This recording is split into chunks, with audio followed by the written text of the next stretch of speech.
حاجة مهمة تحصل في الشرق الأوسط، لكن إيه هي الله أعلم. اللي قدام حضرتك في الصورة ده يبقى ترامب. عمل حركة غريبة جدا، كان في البيت الأبيض وطلب بعض رجال الدين، طلب منهم قدام الكاميرات قدام الصحافة بتاعت العالم كله إن هم يصلوا له علشان النصر. وبالفعل الناس دي بدأت تيجي، حطوا ايدهم على كتفه وايد على الراس، وكل واحد حط ايده على جزء في جسمه، وبدأوا ان هم يصلوا علشان النصر. الراجل ده في حاجة هو بيحضر لها محدش عارفها. في الوقت نفسه كان بيطلب صلاحيات معينة من الكونجرس الأمريكي عشان يقدر إن هو يتعامل مع الموقف اللي هو بيمر بيه ده.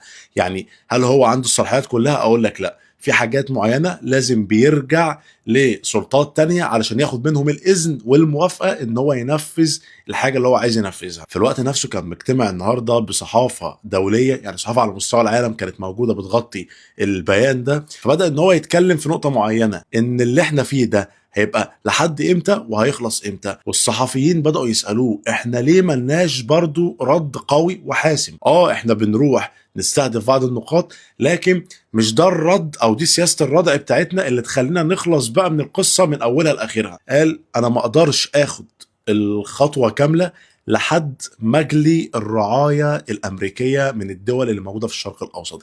يعني ببساطة انا مش هعمل حاجة والناس بتاعتي هناك، هقدر اجيب الناس بتاعتي الاول، وساعتها هقدر اخد السياسه بتاعتي او الردع اللي انا عايز اعمله.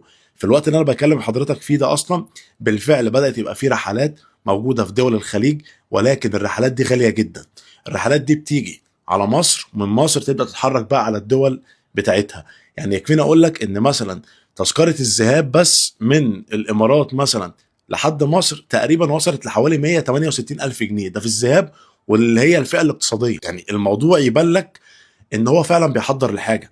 ادخل كده شوف اسعار التذاكر عموما عالميا عشان تيجي لمصر من اي دوله من دول الخليج هتبقى بكام؟ هتلاقيها غاليه جدا، لان هي فعلا مكلفه جدا في الظروف اللي احنا فيها دي. فهو شكله عايز يسحب الرعايه بتوعه ويبدا ان هو ياخد موقف. ايه هو الموقف؟ الله اعلم، لكن شكله بيحضر لحاجه كبيره. النهارده ايران استهدفت قلب العاصمه بتاعت اللي ما يتسموش، وفي ناس كتير راحت. يعني ده مش كلام ولا شو اعلامي، لو حضرتك شفت الاحصائيات دلوقتي هتلاقي لا، ان فعلا في عدد كبير، والمره دي اللي اعلن كمان هم اللي ما يتسموش. يعني مش زي كل مره الارقام بتسمعها من طرف تاني، لا ده هم نفسهم اللي اعلنوا. خد بالك، لو هو بيعلن لك 10 فهتلاقي الموضوع فيه 20، لو بيعلن لك 30 الموضوع فيه 60. فايه اللي هيحصل لحد دلوقتي محدش عارف، لكن الهدوء ده يقلق، في حاجه غلط او في حاجه هم بيدبروا لها. ايه هي؟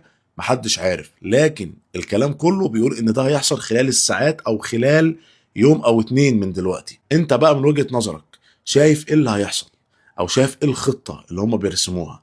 هل ناويين على العالمية الثالثة؟ هل هم بيحاولوا يشدوا معاهم دول تانية زي روسيا والصين؟